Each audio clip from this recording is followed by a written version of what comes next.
hapon, Marinduque. Kumusta po kayo? April 25, 2021. Magandang hapon at narito na naman po ang palatuntunang Press Be With You, the Governor's Hour. Tayo na naman po ay makakabalita ng mga pinakamaiinit na mga pangyayari, mga kaganapan, mga proyekto at mga plano ng ating minamahal na Governor Presby Velasco Jr. sa ating lalawigan po ng Marinduque. As usual po mga kaibigan, kailangan po namin ang inyong partisipasyon doon po sa mga gustong ipahayon ang kanilang mga concerns. May mga mensahe kayo sa ating minamahal na gobernador, ay wala po kayong dapat gawin kundi i-text yan sa ating text hotline. At mamaya po sa pangalawang bahagi ng ating palatuntunan ay ating pong bibigyan ng daan yan. Ano ha? I-text lamang po ninyo sa ating text hotline 0961-432-4436. 0961-432-4436. Ano ha? At mamaya, kung gusto po ninyong makausap ng personal ang ating minamahal na gobernador, ay bubuksan namin ang aming call hotline. Tumawag lang po kayo dyan sa number na yan. 0961-432-4436. At ngayon, welcome natin ang ating minamahal na gobernador, Presby Velasco Jr. Gob, magandang hapon po. Ating Radyo Santa Cruz, mga taga Santa Cruz, ang mapagpalang araw ng linggo po sa inyong lahat. Sa mga taga Torrijos, ang mahal nating mga kababayan din sa Torrijos, magandang hapon po. At sa Radyo Kamalindig, si DJ Yash ay po yung humahawak ng ating programa doon para sa mga taga Buenavista. Magandang hapon po mga taga Buenavista. At ito pong Marinduque News Network. Yan po ang kaibigan natin, si Romy Mataak. Siya po nag-handle ng programa na konektado po dito sa ating Governor's Hour sa Radyo Santa Cruz. At kamusta po kayo dyan, mga taga-Buwak, mga taga-Mugtog at Gasan. So, nandito na naman po ang inyong gobernador, Governor Presby Velasco, Presby. At ito nga po, Abril 25, 2020, napakabilis po ng araw mga kababayan. At ang sinasabi nga po nila ay mabilis ang pag-ikot ng daigdig sa kanyang axis. Kaya yung talagang minomonitor yung oras ay talagang nararamdaman nyo na konting ikot, konting galaw, konting pagbabasa, ay nako, ay lumakpas na yung mahalaga na oras natin. Kaya time is gold mga kababayan at wag natin sayangin ang oras. Ano?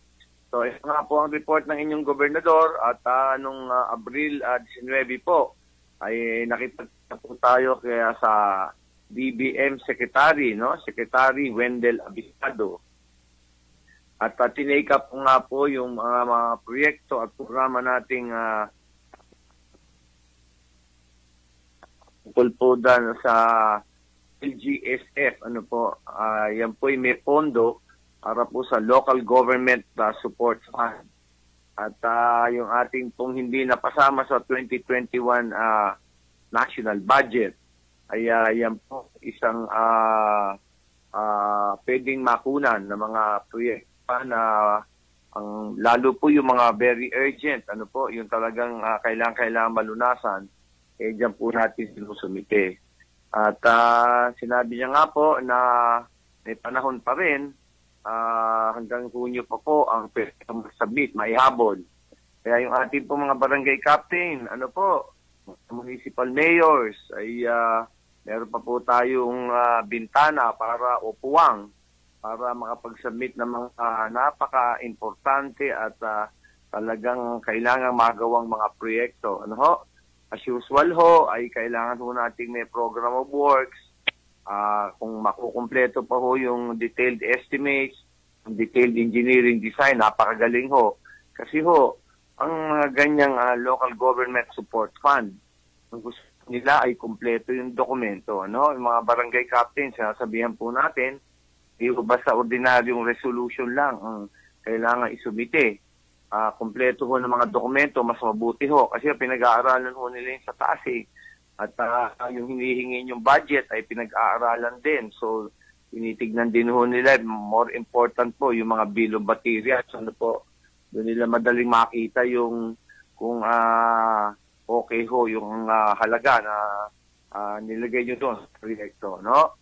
At of course, napag-usapan din po namin yung devolution sa mga serbisyo ng national agencies. Ano, alam nyo na ba yan? At na-discuss na natin yan. Napaka-importante po niyan. At yan po ang resulta ng ating desisyon. Desisyon po ni Governor Velasco yan, ang inyong gobernador. At kasama ko naman po dyan si Chief Justice Bersamin na siyang naka-assign na writer. Ano po? Pero yung desisyon ko rin po dyan, yung aking opinion sa Mandanas vs. Ochoa at Garcia vs. Ochoa, yan po ang naging base para po tayo ay bigyan ng malaking IRA o ang tawag po ngayon ay National Tax Allotment. Ano po? ENTA na po ang tawag dyan, hindi na IRA. Kasi po dun sa decision ko ay dati ho ang nakalagay sa Local Government Code, ang pinagbabasihan ng IRA ay yung Internal Revenue Taxes. Doon sa akin desisyon ay sinabi kong national taxes ho ang kailangang pagbasihan. Kaya ho na-declare po nating unconstitutional yung Section 284 ng Local Government Code. Kaya nga po sa starting 2022, next year po ay lalaki po ang ating national tax allotment.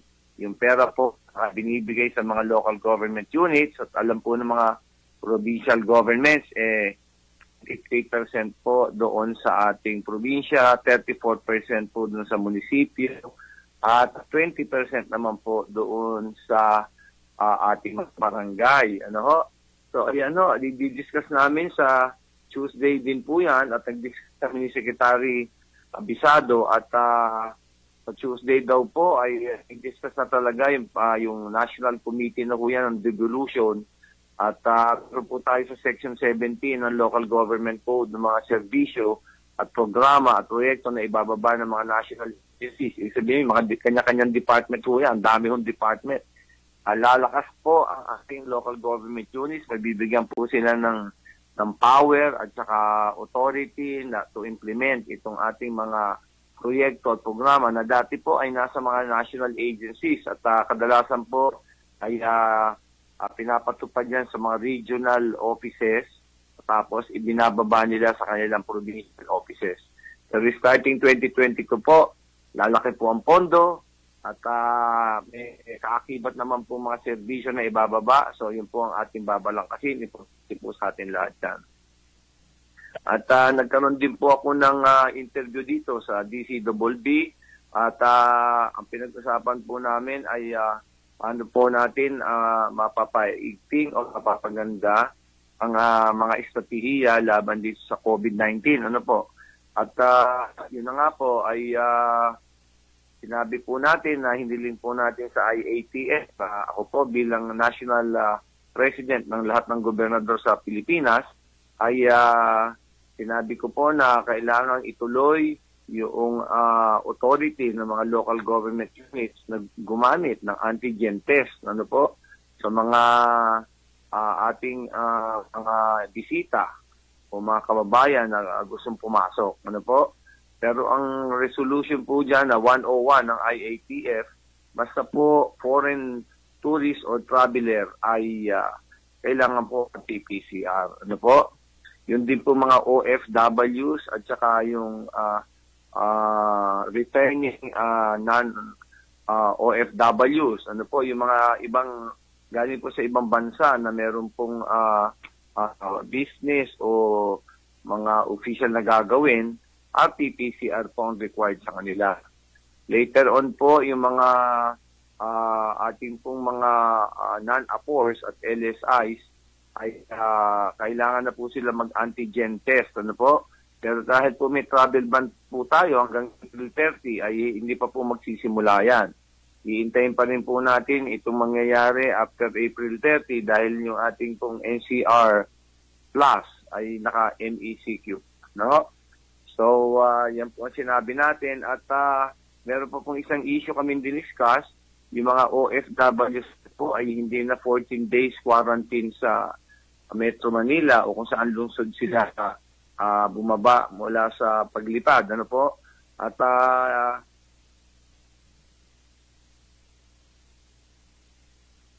lungsod ng OFWs at pwede na daw bumalik o pumasok sa LGU of destination. Sabi ko po ay bilang National President ng mga 81 governors, sinabi ko po na depende ho yan sa kapasidad ng mga provincial governments at LGUs, kailangan hong bigyan ng financial support itong mga LGUs na tatanggap ho nitong mga OFWs at sila ho yung mag-handle nung natitang araw ng quarantine. Dahil mga 9 days din po yun, kung 14 days po required natin sa quarantine, di po ba? Ay 9 days po nasasaluhin natin itong OFWs. At usually po ay nilalagay natin sa mga hotel yan at kung yung mga rooms po dun sa mga resort natin siguro, sabi ko po, depende rin sa kapasidad yan dahil hindi naman po lahat ng hotel ay accredited na tumanggap niya ang OFWs for quarantine purposes. At yung iba namang may-ari ng hotel ay ayaw din po tumanggap niyan. So sabi ko po ay kailangan talagang konsultahin ang mga LGU of destination bago po magpadala ng OFWs. Kailangan po ng prior coordination, sinasabi ko po kanila. At syempre po ay talagang nasa isip ko po itong ating Marinduque na alam niyo naman ay tumataas po itong infection rate. At i-discuss natin mamaya.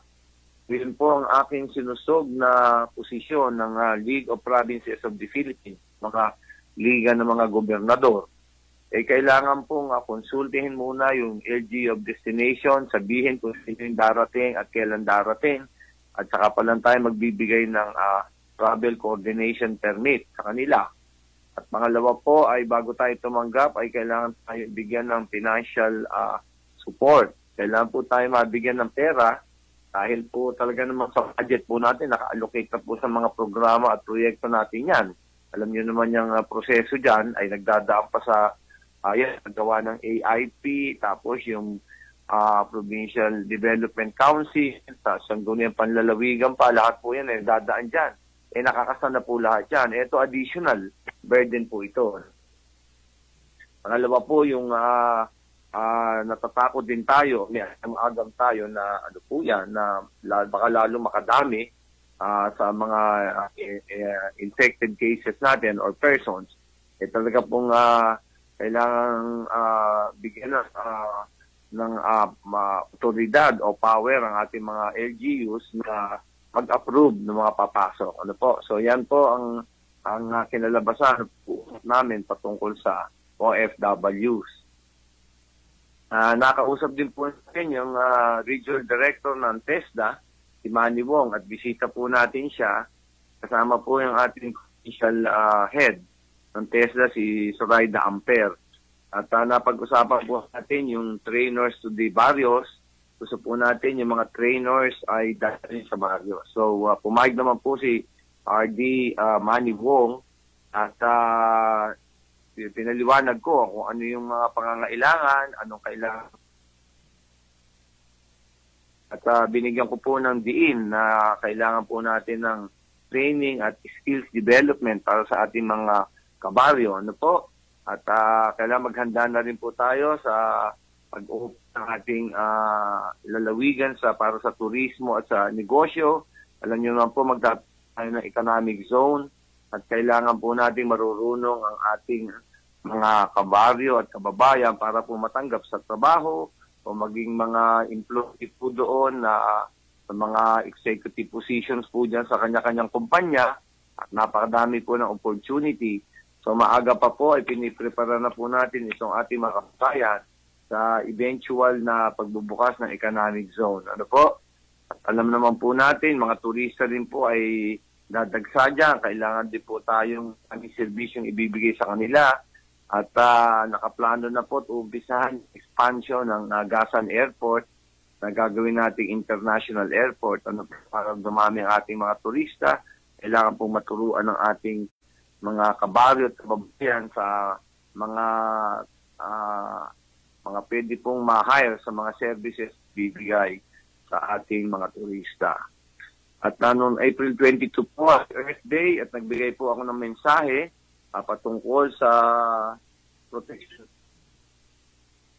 Napaka-importante po na mahalin po natin ang ating kalikasan. Ano po, ang ating mundo ay mahalin dahil po masyadong nasasalanta na po sa paggamit ng mga resources nito. At yung iba naman po ay pang-aabuso.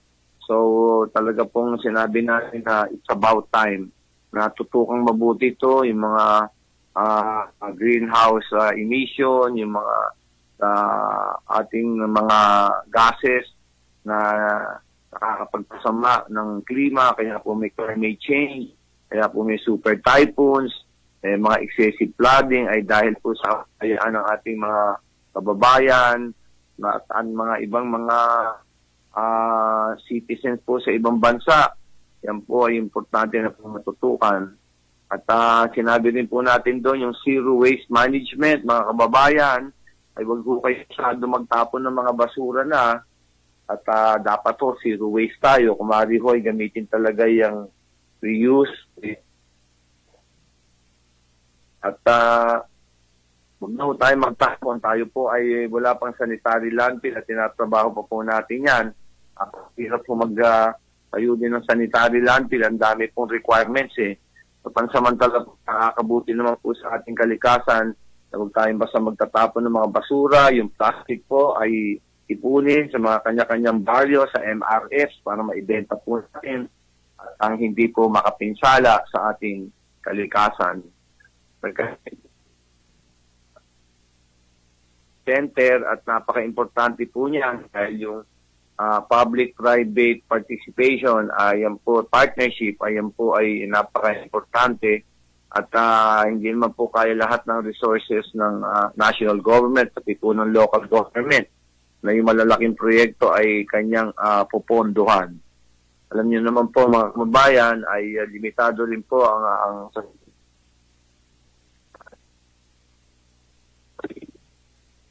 20% lang po niya na nagagamit sa mga projects at programa. So kung 880 million po ang ating IRA dati, halos mga 20% po niyan ay halos mga ano lang po yan, ay 170 million plus lang po, napakaliit.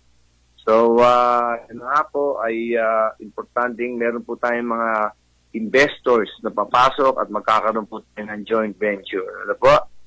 At nag-discuss din po tayo ng para sa AIC, sa Annual Investment Plan po sa 2022 at nagbalangkas na po kami sa mga iba't ibang sektor na kailangan po mapaloob dyan sa ating Annual Investment Plan.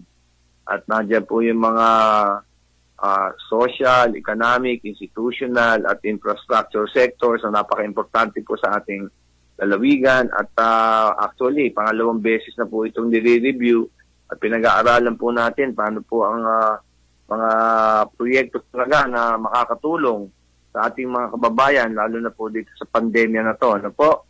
At din po, ano po mga project na talagang makakatulong sa ikauunlad naman ng Marinduque, mga kababayan. So, ganyan po at talaga po kasusin natin pinag-aaralan to at gusto po natin nagagamit na mabuti ang ating pondo. Ano po? At pati po yung mga kinikita nating revenues, lalo na po dyan sa ating aquarium operations ay ang sabi po sa akin ay pumapalo na siguro po yun ng mga 35 million na po ang kinita natin at magagamit po yan. Siyempre, tinitignan din po natin yung DBP loan natin po at may balansi pa po tayong mga 145 million po yata sa DBP. Yan po ay binabayaran natin every year. Medyo malaki po yung ating amortization kaya po pinag-aaralan namin paano po namin maliquidate yan at nang makakaalis tayo dyan sa mataas ng mga interest. Ano po? At syempre, nagbigay din po tayo ng mga honoraria dyan sa ating barangay nutrition scholars at napuntahan po natin dyan sa Mugpog, sa Buwak, sa Gasan at sa Binilista po. At binigyan din ko po sa ating barangay nutrition scholars na napaka-importante po ng kanilang mga ginagawa, mga kababayan, dahil po sila yung nag-aalaga ng lusugan ng ating kabataan. At alam nyo naman po, pag malnourished yung bata ay apektado po yung kanyang utak. At pag hindi po nasolusyonan yan, yung bata po ay nahihirapan sa pag-aaral at paglaki at depektado po ang kanyang pag-iisip, pag-iintindi sa mga lessons, ang hirap pong matuto. So yung kinabukasan po ng bata, mga kababayan, ay talagang apektado. At talagang binabantayan po natin yan. Si Ruby Apiag, napakasipag po namin sa provincial nutritionist natin yan. At saludo po ako dyan at talaga pong ginagawa ang kanyang magagawa. Kaya po inuso na namin yung Nutriban, para ayan po yung kompleto sa sustansya. Yan po ay nailunsad na nung isang taon pa po at patuloy po ang paggawa niyan. At sinabi ko po na gusto ko po magkaroon ng feeding center dyan sa ating mga barangay. So yan po ay parang magkasama na pong effort o project ng Provincial Nutrition Office at yung social welfare. So ilulunsad po yan. At meron din po tayong naiisip na proyekto na umpisahan na rin po yung rolling stores na para sa ating mga kababayan na makabili naman ng mga mas murang pangangailangan at para matulungan mabuti. So pag dumating na po yung aming mga truck ay ilulunsad po natin yung rolling stores. So ganyan po ang nangyari at nung matindi naman po ako nung Friday dyan sa pang-meeting sa LCAC, online po. At siyempre po, nakatutok na naman tayo dyan sa insurgency problem. At ang matindi pong labanan ay nasa Mindoro at Quezon. At minomonitor po natin yung pagdaan dito ng mga kaibigan sa bundok. Yun po, binabantayang mabuti. At yung LCAC po ay isang napakagandang programa para po mabigyan solusyon mga hinaing nitong ating mga kaibigan sa bundok at bumalik na po sa komunidad, maging productive citizen at mabigyan ng ayuda at nagiging effective naman po ito. Sa atin po ay wala talaga tayong namumundok na ganyan tao. Pero binabantayan po natin yung papaso, kaya po ay ating sa army po na detachment, si Lieutenant Diaz po, ay nakausap na natin dyan at nakapag-servisyo na po at ito po ay mapupromote na po at aalis na din po siya malamang itong linggong darating. So binigyan po natin siya ng isang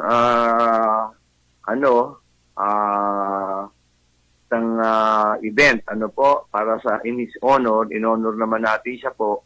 Binigyan natin po siya ng ng plaque of recognition and appreciation for his services to Marinduque. At inibita po natin yung ating mga top officials ng PNP. Kasama po dyan si Colonel Wilson Santos. At nandito na nga po yung kapalit niya, si Lieutenant G. Ladimora. At nag-discussion po kami dyan sa mga dapat gawin at iba pang mga estratehiya para po mapanatili ang itong insurgency-free status natin. So, congratulations po kay Lieutenant Diaz at maraming salamat sa iyong mga nagawa para sa nagawang kabutihan para po sa Marinduque.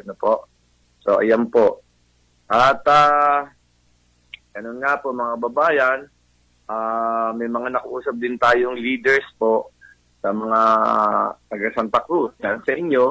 At meron po silang mga nilapit na masyadong mahalaga at urgent na mga matters po, proyekto na kailangan pong magawa kaagad dahil nga po mari pong pag umulan ulit ay meron pong damage po ng mga bahay, yung pong mga resulta ng excessive flooding, yan po ang ating tinututukan. Yung mga kalsada po namang hindi na madaanan, yan po yung kanilang hinihiling. So yan po at napag-usapan po at gagawa naman po natin ng paraan at Tinanong natin mabuti kung ano yung mga problema at ito pong bukas, kung darating na linggo ay tututukan po ng provincial engineering, i-inspectionin po yan. Ano po? Marami po talagang lugar, mga kababayan, lalo dyan sa bayan ng Santa Cruz na naapektado po nitong super typhoons. Ano po? Kaya po, talagang mong kailangan tutukan para po ma-prevent yung mga additional or future damage.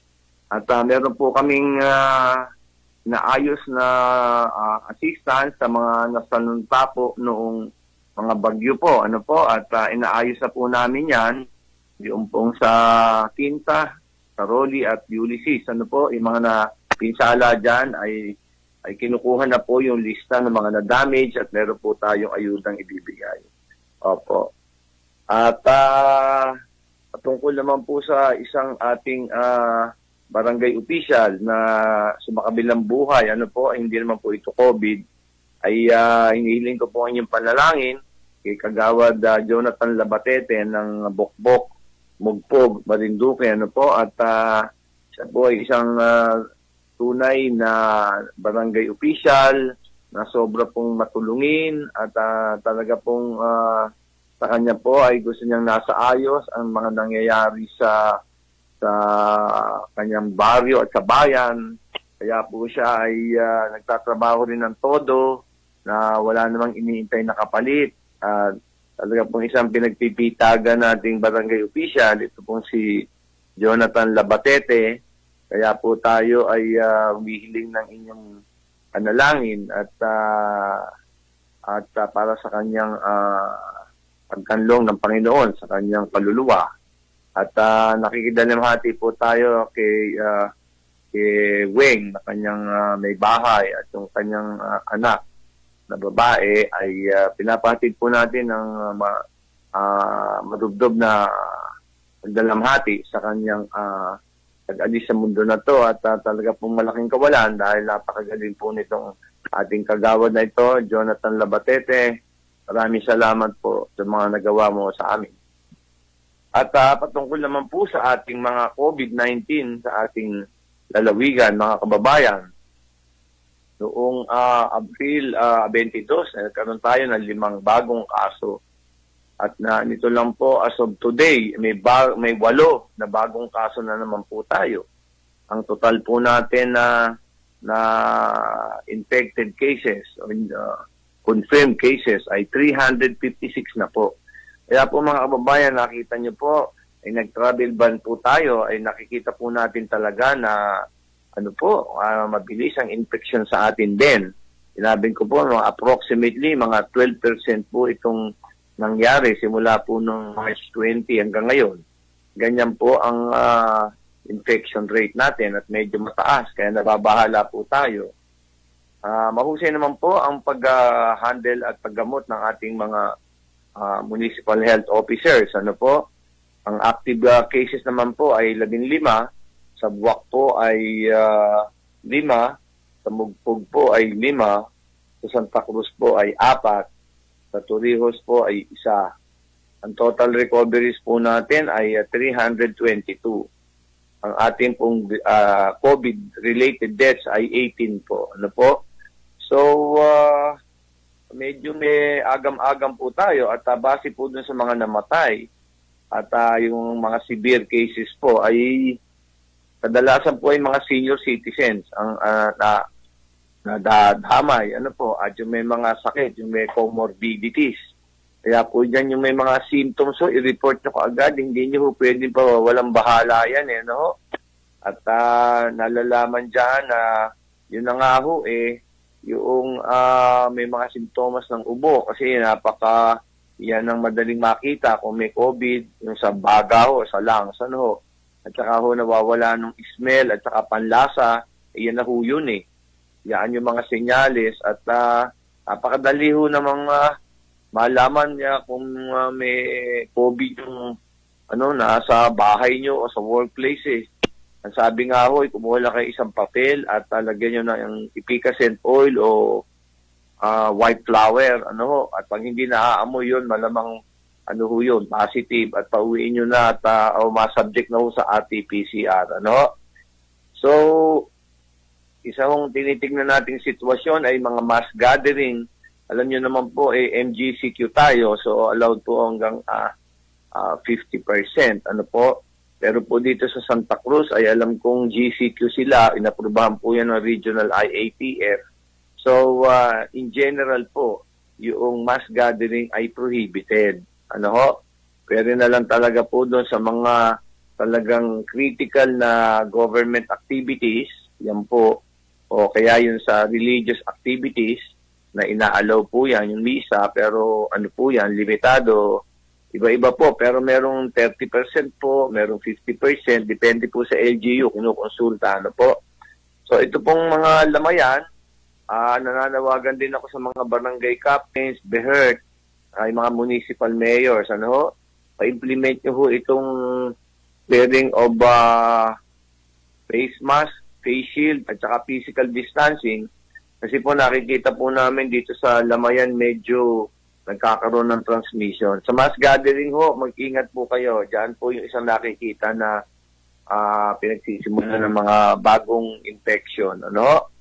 At dito sa Santa Cruz ay merong umuwi doon sa Pumanaw yung nanay ay na umuwi yung isang pamangkin at yung mga anak nung ina ay nahawa na ho, positive. Tapos yung isang brother ho, positive. At yung isang sister, positive. At may pumanaw po. Ano po? Yung ate po yatang isang nagtatrabaho sa gobyerno dyan, pati yung isang kapatid ay pumanaw. Ang may dala po nito yung pamangkin galing sa Maynila Kaya po tayo nag-iigpit dyan sa mga pumapasok. So maintindihan nyo sana mga kababayan kung bakit po tayo nag-iigpit. At ang feeling po namin ay parang may variant na po tayo at pinadala nga po sa Philippine Genome Center para malaman. Tayo po ay isa sa pinakamataas sa fatality rate. Ano po?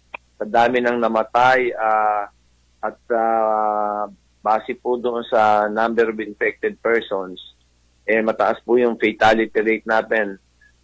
Number 2 po tayo sa Mimaropa. Ang una po dyan ay Oriental Mindoro. Yung marami pong namamatay dyan po sa infected. Pangalawa po tayo, so meron po tayong 18 na namatay out of 356. Ano po? Mataas po yun at yan po ay binabantayan natin. So, ganyan po ang sitwasyon mga babayan at sinasabi ko po dito sa mga barangay officials ay i-monitor nyo mabuti yung mga mass gathering. Pati po yung mga PNP under Colonel Wilson Santos. Ano? Colonel Wilson Santos ay pasadahan nyo yung mga lugar na may mga mass gathering. Siguruhin na yung venue capacity ay hindi nilalakpasan at naka-wear talaga ng face shield, face mask at yung pong ating physical distancing, napaka-importante. Ano po? So, yan po ang importante at ang hawahan din po ay sa loob ng bahay, mga kababayan. So, mag-ingat po tayo sa loob ng bahay. Mag-face mask na rin po kayo at mag-physical distancing. At pagkain po kung sabay-sabay ay pinakamabilis na po ay wala pong 15 minutes. Kasi po, dyan nagdadaldalan habang kumakain. Hindi po natin mapigilan mag-usap-usap magkakarap. At yung pong, yan pong may simptomas, yung nawawalan ng smell at panlasa, yan po ay talagang verifikado po, may COVID po yan. Ano po? Kung alanganin po, di pwede nyo paamuyin yung ating white flower o yung efficacent oil, lagay lang sa papel. Kung hindi mo maamoy, pahiwalay nyo na kaagad at mag-isolate dyan sa loob ng kwarto. Tapos i-report po kagad sa BEHERT para ma-RT-PCR. Alam nyo naman na tinatrabaho na pong mabilis ng laboratory at mapaandar na po natin yung RT-PCR para po hindi tayo nag-iintay ng 5 to 7 days. Maraming salamat po kay Secretary Duque, kay Regional Director Mario Baquilod, at kay Dr. Rachel Garcia. At yung equipment po ng RT-PCR ay manggagaling dyan sa Palawan, dadalhin po sa atin. At ayun po, tayo po yung isa sa pinakamaliit na probinsya dito po sa buong Pilipinas na magkakaroon ng RT-PCR at yan po ay courtesy ng ating DOH, Secretary Duque, RD Baquilod at Dr. Garcia. So, pag nakuha na po natin yan, at least madali na po natin malaman at maiwalay kung positive po. So, yun lang po ang aking report, mga kababayan, at pwede na po tayo magtanungan at magkapalitan ng kuro-kuro. Hari. Okay po. At doon po sa ating mga kababayan, ito na po ang inyong inihintay na moment na pwede na po kayong tumawag sa ating call hotline 0961-432-4436. Ayan, binabati natin ng magandang hapon ng mga taga-barangay Buyabod. Nakamonitor po ang malakas na mga speaker ng Barangay Buyabod, yung pong kanilang public address system. Nakatutok po sa programa mo, Gob. Nakikinig po ang buong Buyabod po yan. Dito rin po sa Pag-asa, nakatutok din po ang kanilang public address system sa inyong programa. Okay, meron na tayo. Buena manong caller natin, si Ka Santa Fidelino. Tama ba? Okay. Magandang umaga po. Magandang hapon po. Magandang hapon po, Gob. Opo. May hapon po. Ako po ay may hingin tulong lang sa iyo. Tungkol po ba dito sa aking papawirsong nyugay? At ako po ay kumuha ng permit sa barangay ay hindi po naipasa agad sa mayor's office at nag-lockdown po ng first week ng Marso. Ay ngayon po, sabi ko po kay Kapitan, ay ako gapatayo ng bahay ay April 14. Ay ngayon po, magpatayo na po ako, ay hindi pa rin po maipasa itong aking permit sa pagpaputol ng nyug. Ay din na paron din po uli ako kay Kapitan. Ay binigay na po sa akin naman at yun daw po pala, ay nakuha na niya yung permit sa mayor's office.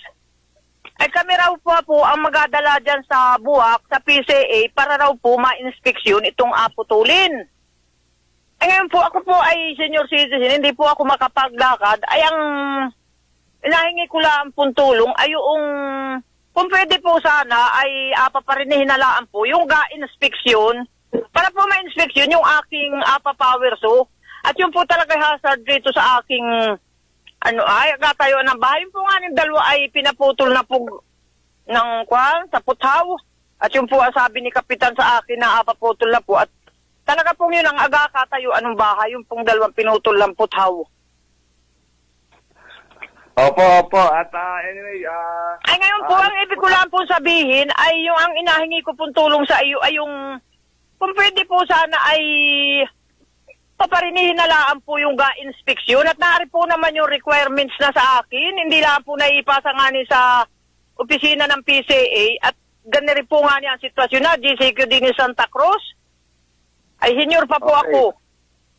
Tama po, Kasanta. Ano pong barangay ho yan? Anong barangay ho? Anong sitio ho yan sa inyo? Tawiran po. Sitio po. Sitio Ibaba. Sitio Ibaba. Sige po, tatawagan natin si... Okay, sinulat ko na po at tatawagan po natin si Chief Judy Pinco at ayusin po natin to bukas at sige ho, para mapupunta na. Gusto po namin ipaputol at baka po pati ba may dumating na malakas na bagyo ayun po ay baka matamaan yung bahay kung pinatayo nung nyug na napakatataas na yun. Oo nga po at yan nga po. Sige po, gagawin po natin ang paraan yan at naisulat ko na po. Oo po, napaparinihin na lang po yung inspeksyon. Opo, ang sabi ko nga po sa ating mga barangay captain ay ilista po yung mga gusto magpaputol at ibigay na lang sa inyo yung sulat at i-direct nyo lang sa office namin at kami na ho ang lalakad.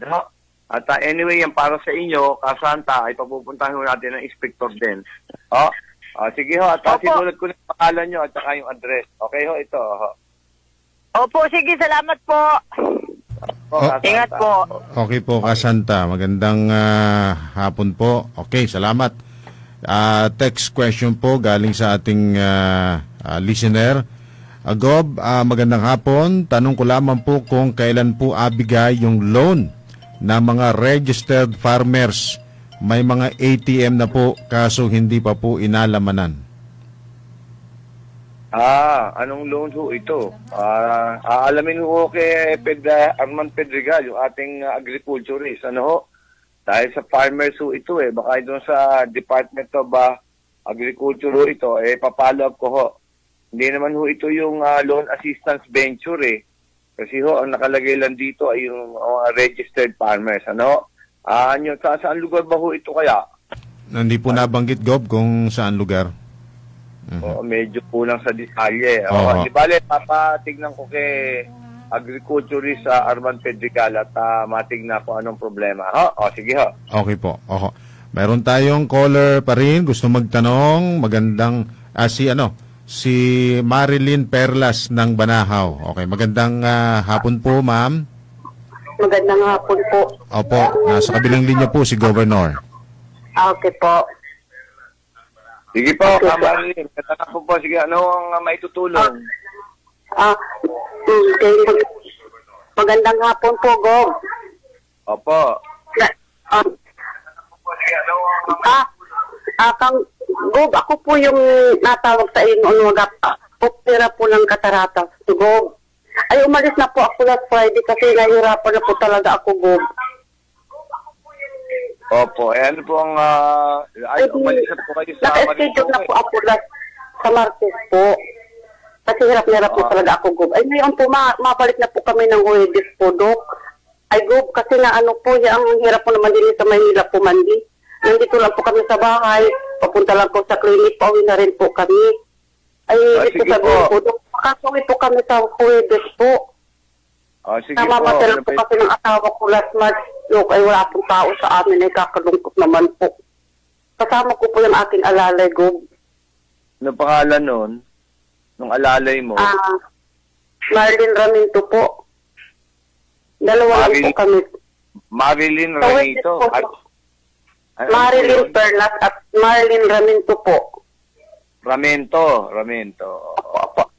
Sige po, yun naman authorized person outside residence. Okay, pwede po ito. Sige po. At papagawa po. Okay po ito. Okay po. Medical reason po yan. Tama po yan. Okay po. Okay po. Salamat po. Salamat po. Okay po. Yan, makakabalik na po kayo, Ka Marilyn. Ayan, okay. At isa pa pong text question, Governor. Gob, sana naman po medyo lakihan yung minimum na malo-loan sa love loan. Gusto malaki na rin. Mas maganda po kung pinakamababa ay 20,000 pesos para mas malaki pong puhunan. Pwede naman kayo mag-apply sa amin. Padaanin nyo at ipapasok po namin doon sa programa ng DTI, sa SB Corp. At makipag-communicate lang po kayo sa amin at para matulungan kayo dito sa kumas malaki. Actually, kahit 1 billion doon, maabot lakpas pa nga Sige, pag malaki na doon namin pinapasok sige makipag-communicate lang at hindi ko lang nakuha yung pangalan nyo dyan. I-text nyo lang kay Karik at nang mai-refer sa amin, Okay po. Paki-text po yung pangalan ninyo doon sa nagtanong na yan para mai-forward po natin kay Gob. Ayan. Meron po ulit tayong caller. Gusto magtanong sa ating minamahal na Governor. Ayan. Hello? Hello? Hello po. Ano pong pangalan? Daisy Quindosa po. Daisy Quindosa. Ng ano pong barangay? Ng Kamandugan po. Opo. Magtatanong po sa ating Governor. Opo. Sige po. Nasa kabilang linya po siya, ma'am. Sige po. Ano ang pangalan, ma'am? Daisy Quindosa po. Sigog na po ba ito? Oo. Si Governor na ito. Anong maitutulong po, ma'am? Governor, uuwi po sana ako dyan sa Marinduque. Nandito po ako sa Caloocan. Pero may travel ban pa tayo Bakit ba kayo uuwi Ay, kaya nga po, magpapa-schedule po sana ako kung kailan po ako pwede makauwi. Pagkatapos ng April 30 at kailangan kayong kumuha ng antigen test. Kasi galing kayo dyan sa Metro Manila So, kailangan muna kayong kumuha ng antigen test at at makipag-communicate po kayo sa hotline. Pero sinunod ko na po yung pangalan nyo rito. Kailangan lang mag-antigen test at makakapasok na po yan at palagay ko naman magluluwag na po sa Metro Manila. Kailangan po pa talaga antigen? Ano po yun? Kailangan po pa talaga yun? Opo, dahil delikado po, tumataas po yung ating, ano ba ang gagawin niyo sa ating Kamandugan, sa Barangay Kamandugan? Uuwi na po ako kasi nagbakasyon lang po ako dito sa kapatid ko. Inalockdown lang po ako. Kailan ho kayo umalis? Umalis po ako nung last December po ba yun? December. December pa ho. So mga 4 na buwan na ho kayo dyan sa Maynila. Opo. Kumuha na lang muna ho kayo ng antigen test at galing kayo dyan sa Maynila at delikado ho Sige. Salamat po. Thank you ho. Okay, salamat po ka Daisy Kindosa ng Kamandugan. Ayan, kuha po kayo ng antigen test result at kapag meron na po, wala na pong problema pag pupunta dito. Ayan. Sabi, text question pa rin po kita. Magandang hapon po sa ating lahat. Ganon din po sa ating governor. Ang concern ko po sana po ay magawan ninyo na ng aksyon. Huwag ng 10 meters ang road widening dito sa Barangay Tawiran at Barangay na po. Kahit 7 meters lang po kasama na ang drainage. Inaasahan ko po ang iyong agarang aksyon kaugnay sa bagay na ito. Salamat po. Well, na-discuss ko na po yun sa aming engineering at alam niyo po sila ay sumusunod daw ho sa mga direktiba ng ng ating public works o ng mga regulasyon ng gobyerno. Pinag-aaralan ho nila. Kailangan po tayong kumuha ng amendment ho siguro dyan. Anyway, pinag-aaralan ho natin yan at naintindihan naman namin yung problema nyo. Pero pinag-uusapan na ho namin yung problema na yan. At tingnan ho natin kung paano makakatulong ng maganda ho. At medyo komplikado yung issue. Hintay-hintay lang ho kung anong result ang mangyayari sa sinasabi nyo. Iba-iba ho nga yung request Meron nga ho 5 meters lang ang gusto at wag ng lakihan. Pero may mga requirement po yan. Depende ho kung anong project yan kung sa DPWH o sa probinsya. At least sinangguni ko na po dito sa ating Provincial Engineers Office. Pinag-uusapan na ho namin yan. Ang problema po natin sa DPWH kamalasan po pumanaw naman yung ating district engineers, yung si Pina Panaliga. Nito lang po dahil sa COVID. Kaya po nakikipag-usap po tayo dyan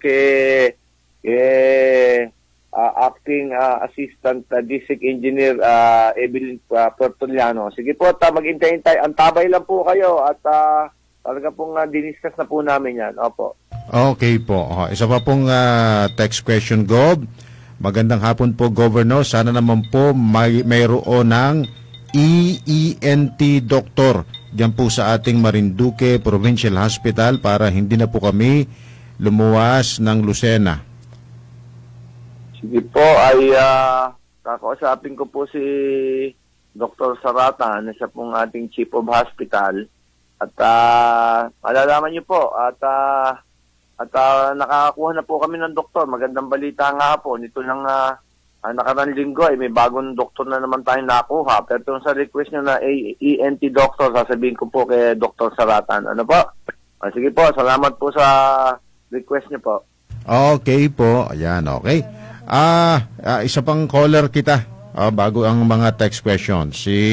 Yung suki natin governor sa programang ito na taga Silangan ba? Torrijos, Marinduque, si William Perlas. Yan, magandang. Rick, salamat po. Opo. Sige po, nasa kabilang linya po si Gob. Magandang hapon po, William. Opo, magandang hapon po, Gob. At gusto ko lang po magpasalamat, Gob, sa programa niyong Rest Bakuna. Opo. Ako po nabukunahan po kami ng Mrs. Kulas April 22. Opo. Napaka sipag ng ating mga health officials dun sa RHU sa Torrijos. Opo, salamat po. o mga doctors, lalo po yung si Chief Nurse na si Mr. Bayores, at saka mga midwife and nurses, at saka mga frontliners, Gob. Ang usayo. Opo, talaga Tama. pong Tama accommodating. Welcome na welcome kami. Doon pa lamang sa may bungad ng Eritio. Nakaalalay na po sila sa amin, sa mga senior citizens. Opo. Mabuti po, napakunahan na po kayo. Mabuti po Opo nga po. Marami pong salamat. Medyo medyo agam-agam namin eh. Medyo nabawasan ng konti. Mabuti po sa inyo. Opo. Yun lang po, Gob. Maraming po sa bakuna programa ninyo. Sige po, salamat po. At mabuti po sa pagtitiwala sa bakuna. Opo. Salamat po, Gob, ulit. Thank you po. Okay po, Ka William.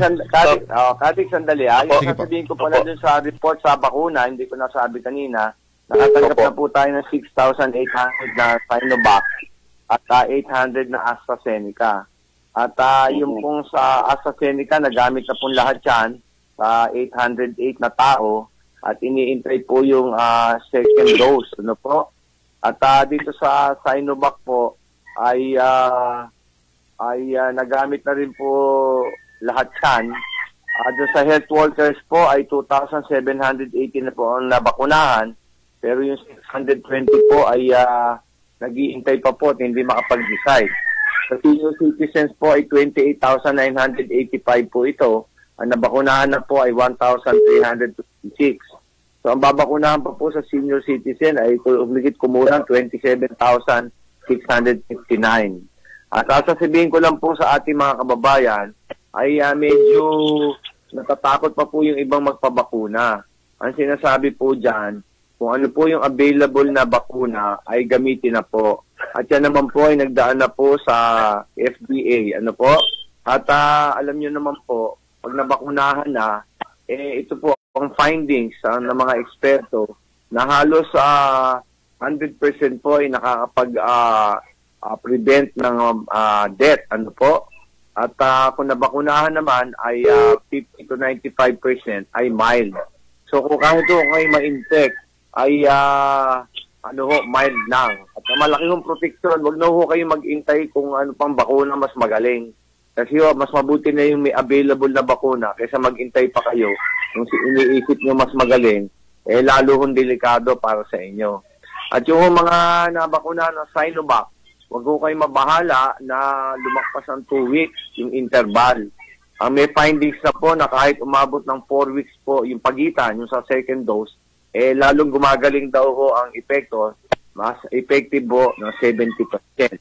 Yun naman sa AstraZeneca po na nabakunahan ng 808 ay mga 4 weeks down to 12 weeks pwede pa rin bakunahan niya ng second dose. Ano po? Yun naman blood clot sa AstraZeneca, mga kababayan, ay wag ho kayong matakot yung nare-report dahil halos 10 out of a million daw yung nagkakaroon ng blood clotting. At yan naman ay chine-check mabuti ng ating mga doktor. Ano ho? At hindi po binibigay ang AstraZeneca doon sa mga tao na may history po na pwedeng magkaroon ng blood clotting. At maganda naman po yung safety mechanisms natin at wag ho kayong mababahala at kayo tinitignan namang mabuti at minomonitor. Ano? So yan lang po ang ating report sa bakuna. At alam nyo, marami pa ho tayong babakunahan. Konti lang ho itong na ibibigay ng government at mahirap po ang supply. Kaya pag available na po mga kababayan, ay tanggapin nyo na at magpabakuna. Mas mabuti na ho yung may bakuna kaysa sa wala. Ano ho? At ang senior citizens mo, 27,000 pa ho ang babakunahan. Ang dami pa po. Ayun lang, Karik. Okay po, salamat po. At maraming salamat din kay Ka William na naputol na po. Ayan, ang kanyang telepono. Text question pa rin po, Go. Mapagpalang linggo ng hapon po sa iyo, Governor Presby. Tanong ko lamang po kung panahon po ngayon na may pandemic, pwede na po ba maghandaan at magvideoke? Kasi po dito sa aming lugar may handaan, kasalan, birthdayan, sari-sari na po. Suggest ko lamang po, Gob, sana po wag na muna napayagan ang magvideoke. Kasi hindi lamang magpapasapasa ng mikropono kundi nakakapuyat din po at inaabot po hanggang madaling araw ang pagvideoke nila. sana po'y masagot ninyo ang aking katanungan. Salamat po. Mila Revilla po ito ng Mugpog. Alam niyo po yung mass gathering ay MJCQ po tayo kasi. So, ganun po ay hanggang 50% po talaga yung inaalaw. Ano po? Pero ang sinasabi ko nga po, at katulad ng sinabi ko kanina, yung mga barangay officers po natin, ay at pati po yung mga PNP po natin, ay tignan po na talagang pag hindi na naman po kumakain, ay mag-mask resist, mag-physical distancing. Yan po yung napaka-importante at nakalagay po doon sa executive order ko na pwede talagang bisitahin po ng mga barangay officials yung pinagyayarihan po ng ng mass gathering. Ano po? So talagang po yung iniiwasan natin, tama po yung punto nito si Mila Revilla, na yung pong mga ganyang party po ay nagkakaroon po talaga ng ng hawahan din. Ano ho? At proven na yan. I-review po namin ng Provincial Task Force po yan at matignan po kung ano po ang magandang gagawin. Mari pong tama itong si Mila Revilla sa kanyang sinabi dahil po talaga yung transmission ay nangyayari po sa ganyan lalo po yung siyempre sabay-sabay pong kumakain pag may handaan yan po ang isang pinagsisimulan ay hindi ko tayo protected, wala akong maskara at matagal usapan lalo po yung may konting inumin tayong ibig kong sabihin may alak o wine lalo hong napapatagal yung usapan. Siguro ay talagang medyo maghihigpit din tayo sa bagay na yan. Maganda hong solusyon. Kahit hindi tayo mag-GCQ, pwede naman ho nating baguhin yung mga local protocols katulad yan. It's about time nga ho dahil nga narinig yung report ko kanina na as of today, may bagong 8 kaso na naman ng COVID. Nung 22 ay may 5. Infection rate natin ay 12. Maganda ho yung sinabi ni Mila Revilla at anuhin ho namin ang task force COVID. Yan naman ho kantahan, video okay, ayan po ay alam ko kasama sa ordinansya ho yan. Yung mga alam kong ibang bayan, alas 10 lang ho, hindi na ho pwedeng kanta ng kante. Kasi nakakabulabog dun sa tulog. Kalalakas pa naman hong nung sound. At di bali ho, kung magaling kumante, minsan masakit sa tenga, hindi, biro lang po yun. Marami ho mahilig talagang kumanta. Pero isa alang nyo naman po yung mga karapatambo ng ating mga kapitbahay na gusto na magpahinga at matulog. At yung pong mga barangay captain ay siguruhin yung patigilin niya na ho yun pag yung lumalakpas niya sa oras ng ordinansya.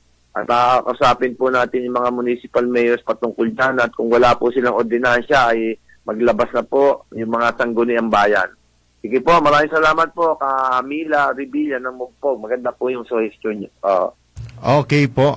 At meron tayong caller. Gusto magtanong. Si Joy Lompero ng Barangay Banahaw. Magandang hapon po, ma'am. Sir po. Sir ba? Sir, Sir Joy. Magandang hapon po. Magandang hapon po, Gob. Opo, maganda nga po, Ka-Joy. Opo. Gob, may request lang po din ako sa iyo. Ano po yun? Tungkol po sa patubig ng Barangay Pantayin, si Green Hills. Ito pong sityong ito ay yung pinakamalayong sityo. Nasa pagitan na po ito ng Barangay Hulo at Barangay Banugbog. Ay, Gob, anong sityo yan? Anong sityo yan? Sityo Green Hills po. Yung pong papunta na sa Barangay Hulo. Pakalipas po ng ilog ito. Ano yan? Sitio Green Hills yan? Sitio Green Hills po sa Barangay Pantayin. Oo nga, Pantayin. Sitio Green Hills magandang pangalan. So Barangay Hulo, papunta ron. Oo. Walang tubig. Ito po yung pagitan na ng Barangay Hulo at Pantayin. Pinakamalayong sitio po ito ng Barangay Pantayin. Oo. Ano po? Sige, at papatignan natin yan. Nandiyan naman si Kapitan Esplana, di ba? Si Roberto Esplana yung kapitan. At paggawa mo ng resolution din at matignan kung paano ang gagawin, ha? At kasi malaman natin kung anong suggestion nyo. Oo, sige, pare. Ganito po kasi, nung pong mga nagdaan, sa panahon po ni Kapitan Real, binalak na pong lagyan ng patubig yon. Ay kaya lang po ay hindi po ba siya makaakyat yung tubig? Gawa ng pag po manggagaling dito sa mismong bayanan ng Barangay Pantayin ang supply ng tubig, hindi po makakataas. Gawa ng mataas pong lugar yun. Lalagyan natin ng pump. Ipapump na lang. Ito naman pong, nag-ano sila ng deep well, wala daw po naman makuhang source ng tubig. May question po sana ako. Sige, kasi ano po, man yung nakikita solusyon? Malapit na po kasi ito sa Barangay Banugbog. Nung ako po napapunta po ako sa Barangay Banugbog, malakas naman po ang supply ng tubig nila. Baka pwede silang malagyan ng linya ng tubig sa Banugbog papunta sa malapit lang po sa kalsada para magkaroon lang po sila ng supply ng malapit pong maiigiban. Kasi po, ang mga nakatira po doon ay halos mga senior citizen na. Ang inakunan pa po ng kanilang supply ng tubig ay dito pa po sa bayanan ng Pantayin. Napakalayo po, halos na lagpas pong 1 kilometro ang layo nun. Oo. Anyway, siguro si Kapitan ng Banugbog kailangan ko usapin nyo si Angel Romasanta pati yung sangguniang barangay nila ron at kausapin ni Kapitan Roberto Esplana at kailangan may kasunduan yan na kasi yung tubig nila may karapatan sila doon. Siyempre kung kailangan pumayag sila na magbigay ng tubig para sa yung Sitio Green Hills nyo ng Pantayin, ha? So, pakisabi mo kay Kapitan Esplana, nakausapin si Kapitan Angel, sumasanta ng Banugbog, at pag-usapan ng dalawang sangguniang barangay kung paano maganda dyan. Maganda naman yung idea mo at yan ang pinakamalapit. Ang isa namang yung solusyon dyan ay maglagay tayo ng water tank dyan sa Sitio Green Hills at lagyan natin ng tubo at may bomba tayo paakyat dyan sa tangke nyo. Yun ang isa.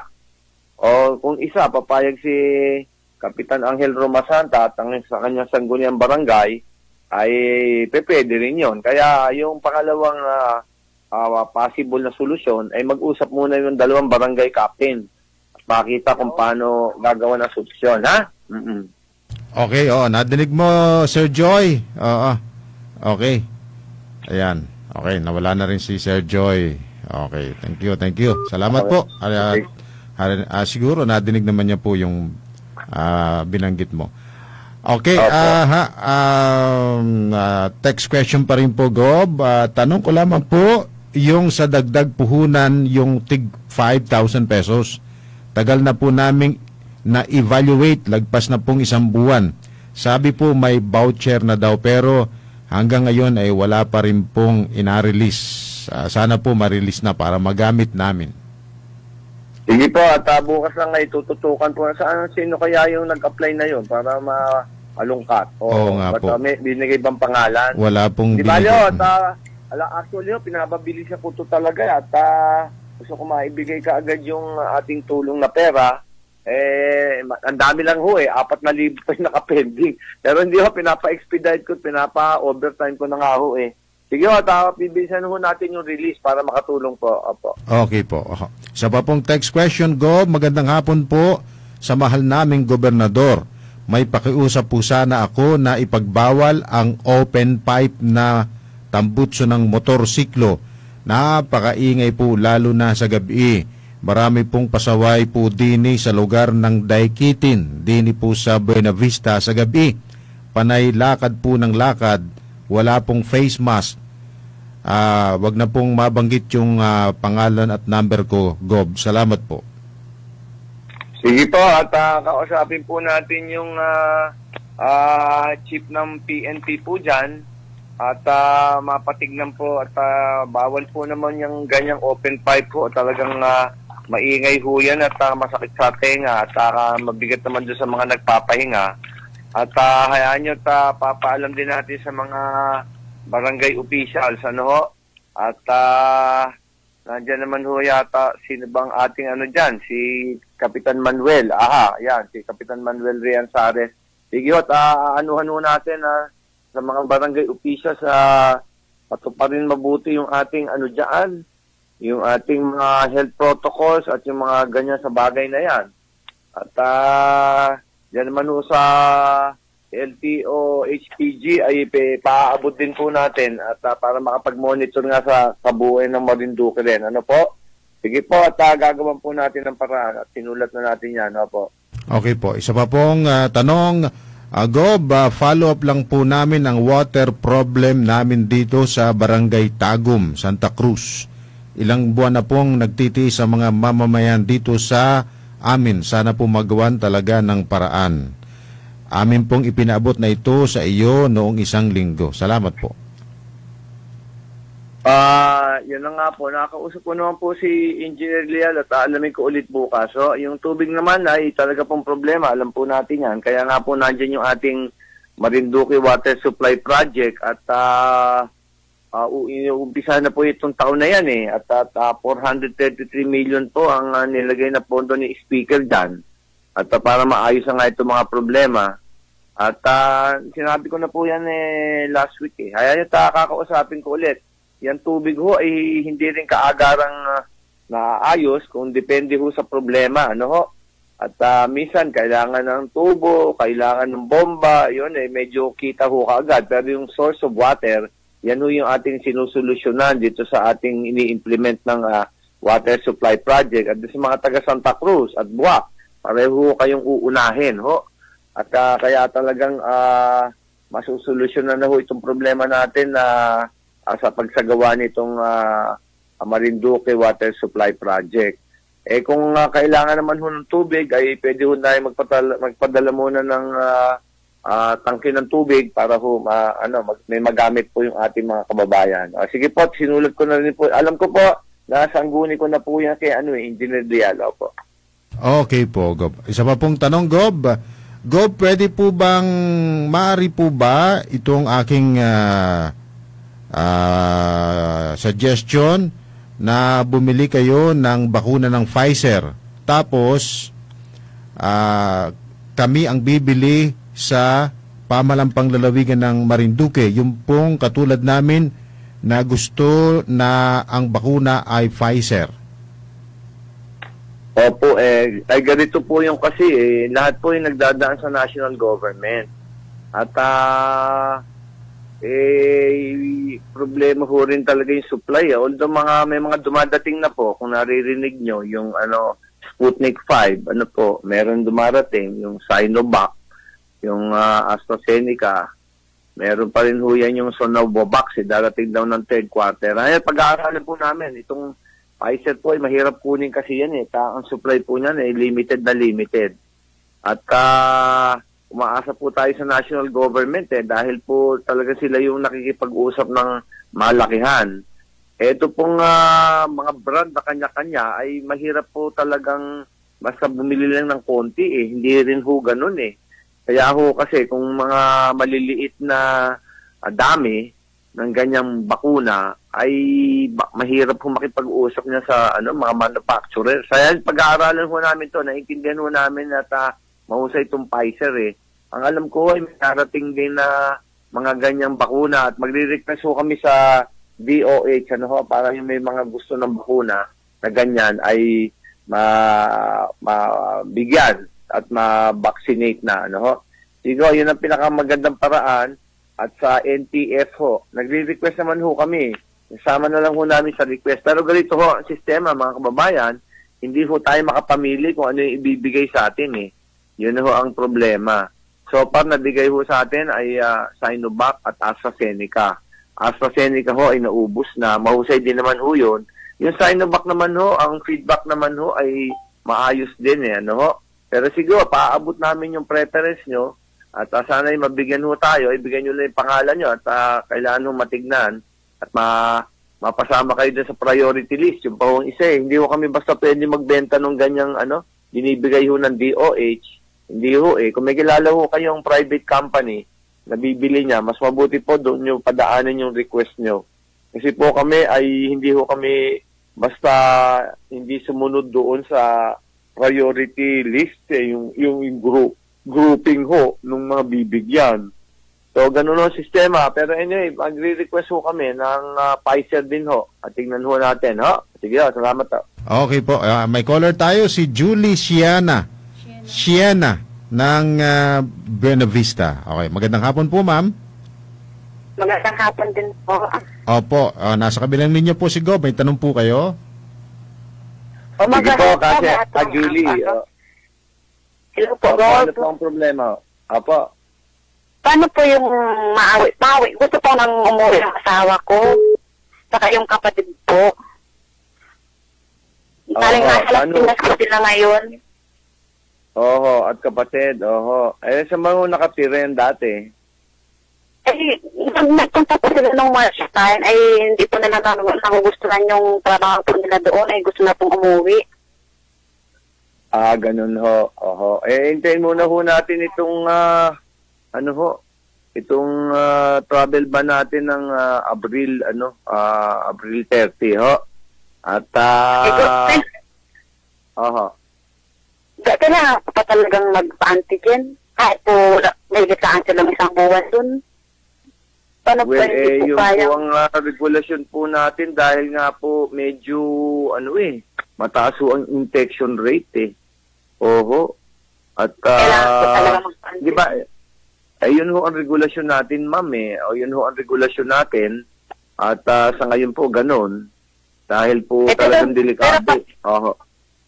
Pero pag malipas na po ng, kahit di na po sila magpa-antigen, paglipas pa ng MGCQ. Yan po yung pag-uusapan namin ng Provincial Task Force, po?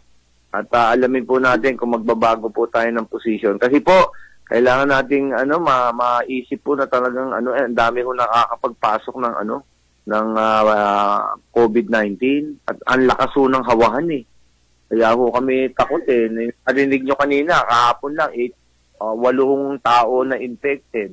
Ang namatay ho sa atin ay 18 na Oho, dami mo namamatay, ma'am Kahit mag-quarantine din sa quarantine din sa Pinabista? Isasanggunin muna ho natin. Bawal lang ho kasi magpa-quarantine kaagad kung yung pumapasok. Yan yung bagong resolution kasi. Kaya nire-require na lang namin yung antigen Antigen test Oho paano kung pwede sa panalaka magpa-antigen sa Balanakan? Doon sa Balanakan? Sa labas ho, pwede kayo magpa-antigen Pwede naman ho bago pumasok. Paano hindi po sila nabigyan ng PCP? Pag wala daw po nung kailangan po ng antigen? Hindi po, hindi kami nag-antigen po sa Balanakan ngayon. Kailangan po dyan sa Lucena kayo magpa-antigen. Doon nga po magpapakwa sila pag dating nila sa Lucena para makapasok po sila dito sa Marinduque. I-text nyo lang dito o doon sa hotline namin. Pwede na ho yan, basta naka-antigen. Ano ang pangalan ng asawa nyo? Si Nexon Siena po si Gilbert Siena. Gilbert Siena. At sino po yung isa? Nexon Siena po. Tapos may kasama po din daw po silang maugusto na umuwi. Teka ho, sandali. Victor Siena, yung isa, yung asawa nyo. Opo. Tapos yung kapatid po. Siena yung kapatid. Gilbert yung kapatid. Tapos yung isa po ay kapinsan po nila. Kapinsan po namin yung dalawa na mauwi pa ulit na kasama nila. Na nagabalak na din po umuwi. Ano yung isa po ay si Rene Salude saka si Gerard Labay yung isa. Sadya pala, Gerard Sadya. Rene Saludes? Opo. At saka sino yung isa? Si Gerald Sadya po yung isa.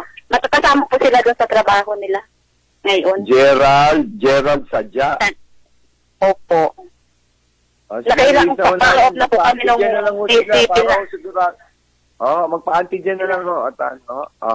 Kahit po sa Lucena po sila magpa-antigen. Sa Lucena ho, pwede ho. Ano po sila. Okay. Salamat. Okay. Sige po. Thank you po, Ka Julie. Thank you po. Salamat Ka Julie Siena ng Buena Vista. Ayan. Isa pa pong text question, Gob. Magandang hapon po. Pwede po kaya ako mapasama sa Dole Tupad? Ako po ay isang senior citizen at PWD. Nangangailangan po kami ng tulong at wala pong gaanong nagapakabili sa aming tindahan at GCQ pa dini sa Santa Cruz. Pwede po baga kahit di nilang sa aming looban ng bahay magdole at mahina po ang aking katawan. Si Esteban Regio po ako ng Barangay Banahaw. Ka Esteban, kailangan ho magtrabaho ho doon Hindi ho siguro pwede kung mahina ang katawan nyo at PWD kayo. Talagay ko hindi ho makakwalify ho yan sa Dole Tupad Anyway, sasangguni ko rin ho kay Chief PJ Cortazar ng Dole kung ano yun pwede, kung uubra at aalamin ko lang kasi may mga regulasyon ho sila dyan Sige anuhin ho natin. Okay po. Gob, sana mayroon ding cardiologist sa ating Marinduque Provincial Hospital. Salamat po. Tatanong ko lang kay Dr. Manuel Saratan. Ang alam ko may cardiologist naman tayo alamin ko lang at isusulat ko lang at malalaman ho ninyo. Kailangan ho palagi yung cardiologist kasi. Alam ko meron Sige paki-check nyo rin sa Provincial Hospital. Kasi ang dami na ho natin doktor Alam ko meron ng cardiologist baka hindi nyo lang nalalaman pa. Mga bago yung doktor natin. Okay po. Isa pa pong text question, Gob. Gob, suggestion ko lamang po, ano po kaya kung magkaroon kayo ng incentive sa mga barangay na nasunod sa safety health protocol? May papremyo po sa barangay na maayos na inapatupad ang pagsusuot ng face mask, physical distancing, at walang tupada. Ayun. Maganda ho Hanyot, pag-uusapan ho namin yung lalo yung walang tupada. At marami yata sumisimple. Sige pag-aaralan yung incentive program para sa ating mga barangay captain. Sige Okay po. Gob, i-report ko lamang po itong nangyayaring tupada dito sa Maniwaya tuwing Sabado at Linggo po. Salamat po. Sige po, anuhin po natin at papupuntahan po natin kay Chief Menjola. Kamag-anak ko pa yata yan si Chief Menjola. Sige, tatawagan ho natin si Kapitan Kokoy at ano nangyayari dyan at yan yata yung pinupuntahan ng mga taga-Quezon dyan sa Maniwaya. At baka maluwag-luwag. Sige, tama ka. Usap to si Kapitan Totoy Ritardo at malaman ko anong nangyayari. Sige, ibigay ko na. Okay po. Gob, maganda po yan, Gob. Kahit hindi na tayo GCQ, ay dapat ipagbawal na talaga ang videoke. Nakakaistorbo yan sa pagtulog, lalo na po sa katulad kong senior citizen. Sige po, ano po natin. Alam po natin talaga meron pong ordinasyon sa oras lang po Alam ko po 10 o'clock tigil na po yan Sige po, pare-review ko dun sa mga municipal mayors, pa-implement po natin sa pulisa. Ayun, Gob, kapag complete na po ba ng bakuna, nakadalawang bakuna na po ako, kahit wala na po bang antigen test kapag pupunta dyan sa Marinduque? Well, didiscusin ho namin sa sa natanong na ho yan sa Provincial Task Force, alamin ho namin. Alam niyo ho kasi, yung vaccine, sinasabi ho ng mga eksperto, kahit ho ng WHO, ay hindi rin ho nila magarantihan na full protection po yan. Hindi ho natin magarantihan. So, kaya nga po ang sinasabi, magpabakuna na, at least, kung mai-infect, at least mild case lang, kaya nyo masurvive. Ang napiprevent po dito ay yung severe case.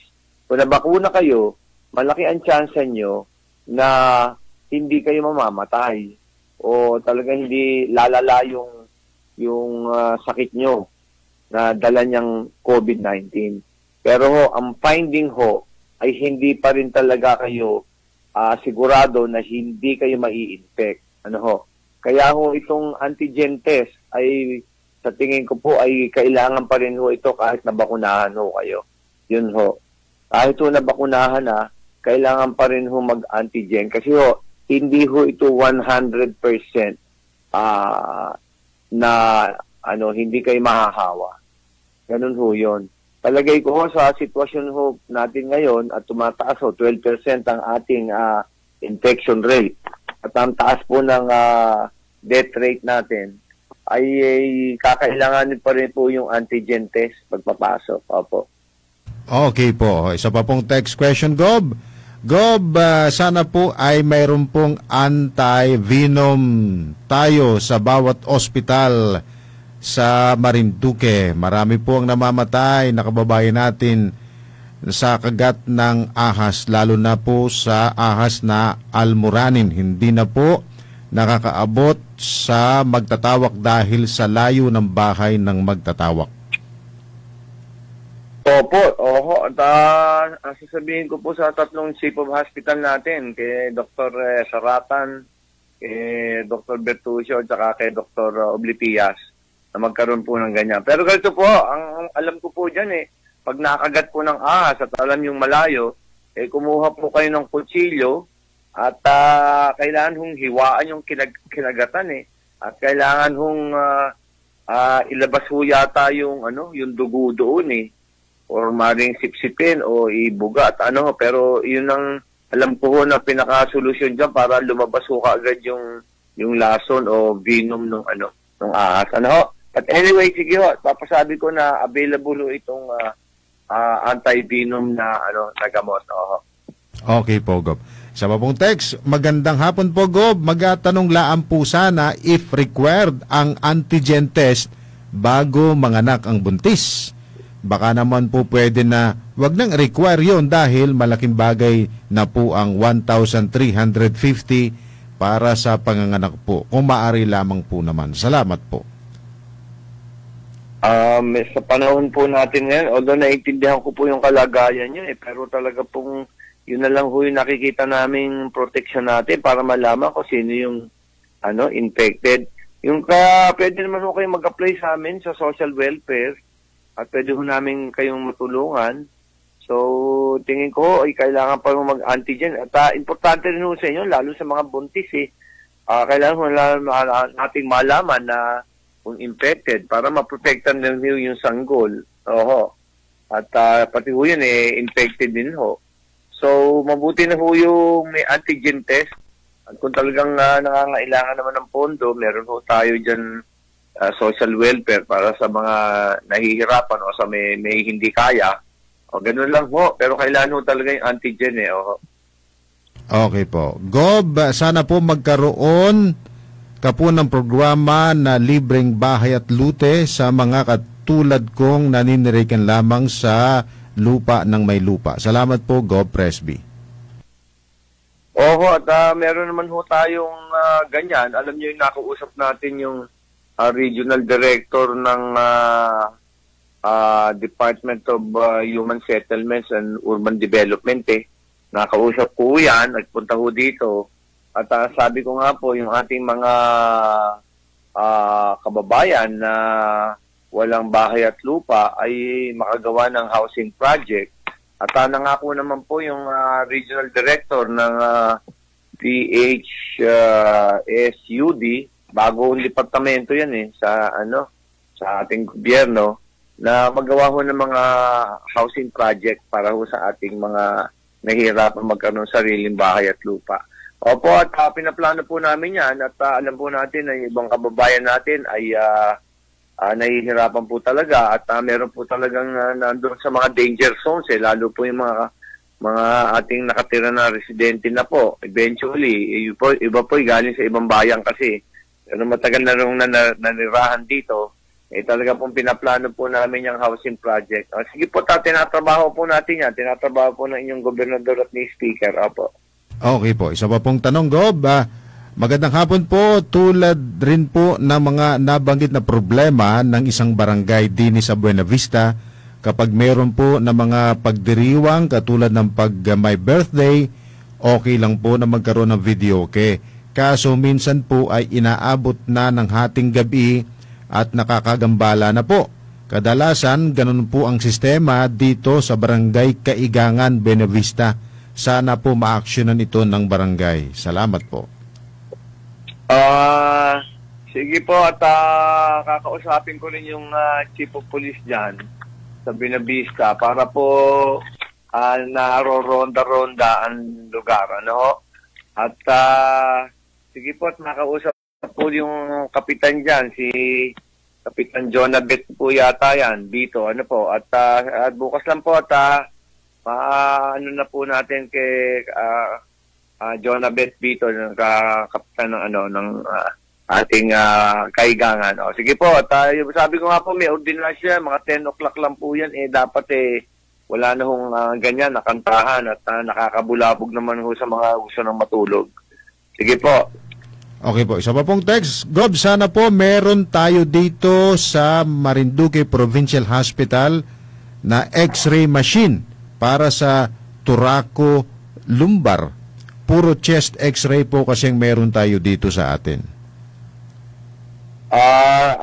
Sige ho, ikukonsulta ho natin. Sinulat ko na rito kay Dr. Saratan. At alam niyo po, ay ating mga makina rito ay pinoprovide po ng concessionaire. So, titingnan po natin. Pero alam ko, hindi ho kasama yan yung Turaco lumbar. Kausapin ko si Dr. Saratan, no? Sige. Okay po. Go, pwede bang malimitahan ang nabiyahe na van dito sa atin? Madami po ay taga-labas ng Marinduque. Yun lang po sanang mga cooperative transport. Kasi hindi magaganda daw kausap yung mga hindi taga Marinduque. Sige po, at alam ko po nakipag-usap ko si Mayor Jing Madrigal, dating Mayor Jing Madrigal dyan sa mga operator ng van Pero talaga hong pwede hong patigilin yan. Sige ho, at dahil wala naman ho talagang ruta yan sa atin Basta yung mga taga-outsider na vans, sige ho, at yun ang mga transport na mga cooperative ang ating operate. Sige po. Okay po. Gob, napansin ko lamang po sa isang barangay dito sa Santa Cruz na hindi po nila nasusunod ang tamang health protocol bago pumasok po ng barangay hall. Wala man lamang pong nag-a-scan ng temperature at wala man lamang alcohol bago pumasok sa loob ng office ng barangay. Hindi po sila updated magpa-logbook. Wag mo na lang mo pong banggitin, Kuya Rick, ang number ko. Salamat. Sa anong barangay ito? Ayun, hindi po. Anong barangay? Hindi po ay pag po Santa Cruz ito, Santa Cruz. Sige, papa-inspect natin lahat yung mga barangay halls. Sige. Ayan, Gob, sana po ay ma-consider po yung request namin na mga trackers na sana naman ay once a month na lang ang antigen test sa mga driver at pahinante. Gas-gas na daw po ang mga ilong ng mga pahinante at driver sa kaka-antigen test 2 beses sa isang linggo, mahigit 1 taon na po. 2 beses sa isang buwan. Ay, yung validity ho nung antigen 2 weeks ang nire-request nyo ay minsan na lang ho sa isang buwan ang nire-request. Alam nyo ho, kasi yung nangyari ho talaga ay yung mga ating driver at helper ho nagdadala. So, hayaan nyo pag-uusapan ho ng provincial task force, Pero kasi po, ay yung ibang kasamahan naman, di natin nilalahat, hindi ho sumusunod sa protocol Kailangan ho yan, paglipat nyo sa kabilang lugar, ay talaga hong wag na kayo makikipag-usap dun sa iba na hindi naman kailangan na pakikipag-usap. Kung talaga namang talagang hindi kailangan, ay talagang strict yung protocol. Alam naman ho natin kasi hindi ho sumusunod yung iba. Saka sa ngayon ay medyo mahirap po talaga yung sitwasyon natin. At i-consider naman ho natin, sige ho, at sinabi nyo na yan pero talaga ho, hindi ba ang nagbabayad naman ho yan yung operator ng truck, at naipapasa nyo naman. Actually ho, sa tingin ko lang, mas mabuti nga ho kayo naka-antigen palagi para alam nyo safe kayo alam niyo ho, pag kayo yung nag-positive at hindi nyo alam, ay napakahirap ma-quarantine talaga na may sakit ng COVID. Kaya anyway, yung hiling nyo at pag-uusapan ho namin sa Provincial Task Force, at tingnan ho natin, baka naman na nakaka-inconveniente na nga sa ating Pero pag-usapan ho ng Task Force, hindi naman ho ako nangangako. Pero sa ngayon ho, palagay ko ay wag muna dahil talagang tumataas yung rate natin. Okay po. Go, pwede na po bang umuwi ang mga non-APOR or LSI sa Mayo? Alam nyo ho yan, ay kung hindi na ho mag-MCQ, ay pwede naman nang pumasok, ay mag-antigen test na lang. Kasi iba na ho yung regulasyon natin, yung nilabas naming executive order. Number 13 na ho yata yun, ay yung aalis ho dito sa ating Marinduque, kukuha na ho ng permit yan Yung pagbalik niya ho, nakalagay na ho doon yung pagbalik niya Yung pass na gagamitin nyo, nagaling sa loob, ayun na yung gagamitin nyo pagpasok, hindi na ho kayo hihingi. Kaya nga ho yung iba na nagtagal sa ibang lugar at na-expose na ho kayo, lalo ho dyan sa NCR Plus, kailangan talaga magpa-antigen. Sige ho. Okay po ho.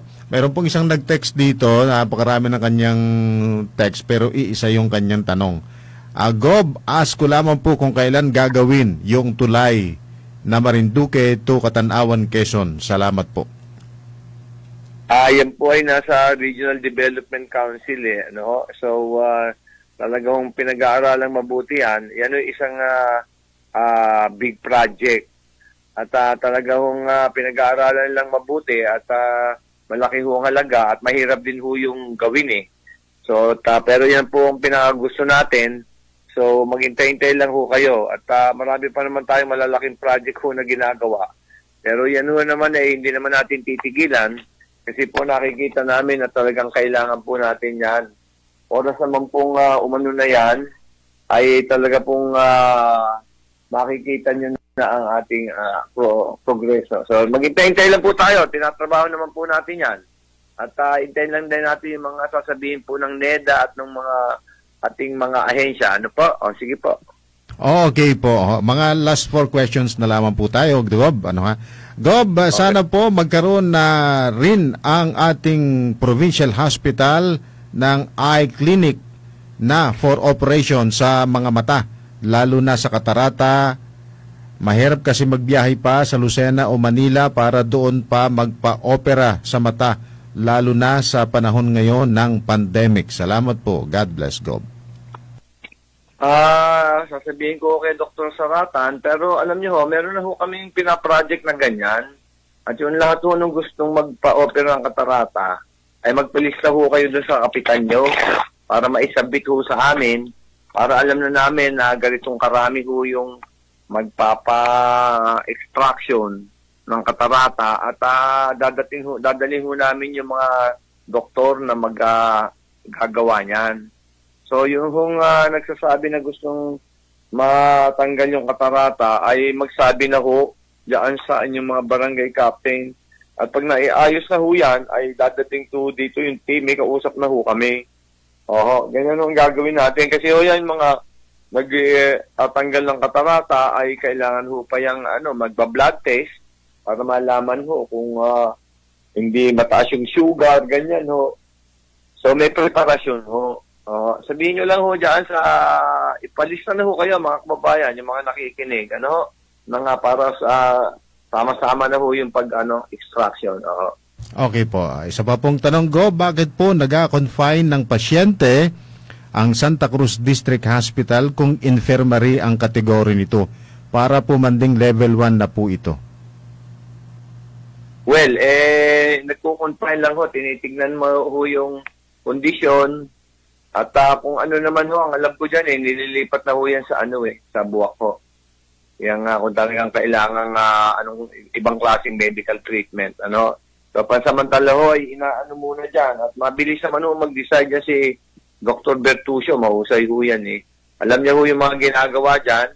kinukumpay lang kung ano yan, kung makakaya. Halimbawa, o minor naman ho ang gagawin, ay pinakukumpay niya ho siguro. Pag hindi niya naman ho kaya, dinadala na ho yan sa buwak sa provincial hospital. Ganun ho ang sistema dyan.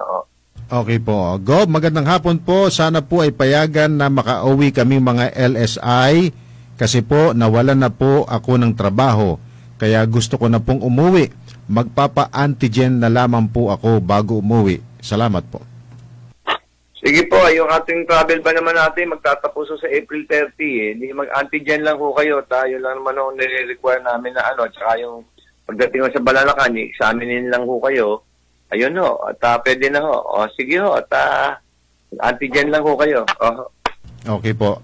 Gob, si Arlene Melendez po ako ng Banahaw, Santa Cruz. Nasa Bacoor po ako ngayon. Umalis po ako ng Marinduque noong April 20 para sa ilang appointment. Pabalik po ako ng April 27. Ngayon po yung SPAS TCP application ko po ay pending. Isa po akong C-woman. Paki-follow up naman po. Sumunod naman po ako sa instructions ng focal person ninyo. Salamat po, Gob. Ano sabi niya? Parang C-carer ba siya? Opo, oo. Nag-a-apply, parang nag-process po siya ng papel niya sa Maynila. Ay pabalik daw po siya ng April 27. Pending daw po yung kanyang SPAS TCP application. Sige po, mag-antigen lang, Arlene. At ikaw, sinulat ko na yung pangalan niyo. At pwede naman ho kayo pumasok dahil kayo yung apor kayo . Mag-antigen test lang ho. Ayun. Okay po. Last question po, Go, bago tayo magtapos. At tanong ko lamang po kung saan po tayo yung inabanggit mo kanina na Mares. Ito yung Marinduque Economic Zone, Gob. Ang plano ho dyan ay dyan sa Marcaper area ho kami maglalagay. Ang projection ho kasi noon kasi nag-o-auction ho kami pero nagkaroon ng issue doon sa taxes na babayaran. So, dyan ho originally ang plano. Pero malalaman nyo ho at tinatrabaho pa ho yung issue na yan . Yung isa hong economic zone na itatayo ay doon ho sa Mugpog naman yung isa. So, pinaplano pa ho yan, pati yung area kasi ho, kailangan medyo malaki ho yung area. At malalaman nyo ho yan. Diyan sa Santa Cruz ang isa ho yan. Kaya yung isa ho ay malamang sa Mugpog kahit malapit ho sa pier. Yung sa inyo naman ay malapit sa Balogo. So, ganun ho ang sitwasyon. Yan ho sa Santa Cruz, tatayo ang isang economic zone. Opo. Pahabol pong text, Gob, parang mga taga-hospital po ito. Follow up ko lamang po yung SRA namin, health worker ng Santa Cruz District Hospital at Marinduque Provincial Hospital. Salamat po, Gob. Ano ba ito? Special Risk Allowance. Sige, titake up po ito sa ating finance people at bakit siguro hindi nababayaran ba o ano. Di ba, Leo, alamin ko rin kila Dr. Saratan kung anong sitwasyon ho rito at sa ating accounting at sa ating budget officer. Sige po, SRA ng health workers. Okay po, Gob. Wala na pong mga katanungan tayo natatanggap hanggang sa linggo na po muli. Okay. Salamat po mga kababayan sa inyong pagtangkilik itong ating Governor's Hour. At salamat po sa inyong mga tanong, mga suhestyon. At napaka-importante po na kayo po ay lumalahok sa ganitong bagay. Dahil kung hindi po kayo magsasalita, ay hindi po na malalaman ng inyong gobernador at ng provincial government para magawa ng paraan. Alam nyo naman po ay mahirap ang komunikasyon. At yun na nga po, kahit text or call ay ginagawa naman po natin ang aksyon. So patuloy po ang ating pagtangkilik sa Governor's Hour at mag-ingat po tayo. Sinasabi ko po, mataas po ang ating infection rate. Sa loob po ng bahay ang hawahan at sa mga gathering. Yan po yung sinasabi kanina, birthday yan, lamayan, ay mag-ingat po, palagi po naka-face mask, face shield, kailangan din po, required na nga po yan At yung pong physical distancing at kung kakain po, sandali lang at magtakip na po kayo ng maskara. Lumayo po kayo kung hindi kayo protected sa mga tao at para kayo hindi mahirapan. Yun lang po, maraming salamat po, pagpalain po kayo ng Panginoon Diyos, mabuhay po kayo.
na sa 332-1624 o mag-text sa 0938-418-2604 at 0935-317-1797.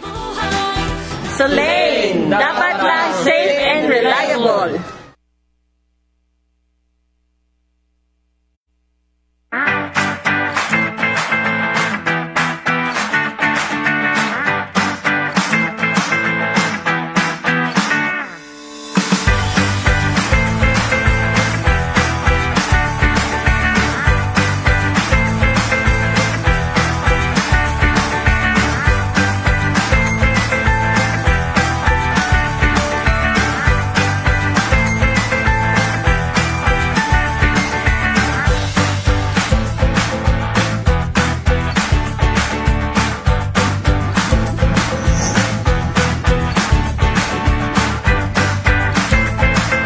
Tayo lahat